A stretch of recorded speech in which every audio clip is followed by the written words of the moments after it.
सोलापूर महापालिकेच्या आदेशाला धाब्यावर बसवत शहरातील रस्त्याच्या कामामध्ये MSRDCनं मनमानी केल्याचा आरोप होत आहे। या प्रकरणामुळे शहरात नवा वाद निर्माण झाला असून संबंधित अधिकाऱ्यांवर कारवाई करण्याची मागणी होत आहे।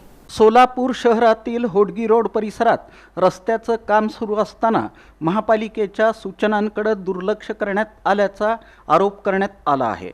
या प्रकरणात रस्त्याच्या खोदकामापासून ते काँक्रिटीकरणाच्या कामापर्यंत अनेक नियमांचं उल्लंघन झाल्याचं सांगितलं जात आहे।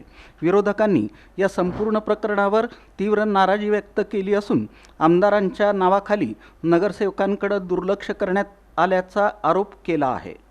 तसंच या प्रकरणात संबंधित अधिकाऱ्यांची चौकशी करून दोषींवर कठोर कारवाई करण्याची मागणी करण्यात आली। दुसरीकडे प्रशासनाकडून या कामाची चौकशी सुरू असल्याचं सांगण्यात येत आहे। रस्त्याच्या कामात नेमक्या कोणत्या त्रुटी राहिल्या याचा तपास केला जात असून अहवालानंतर पुढील कारवाई केली जाणार आहे। रस्त्याच्या कामात अनेक त्रुटी आढळून आल्या आहेत। महापालिकेच्या आदेशाचं पालन झालं नाही, त्यामुळे संबंधित अधिकाऱ्यांवर कारवाई व्हावी अशी आमची मागणी आहे।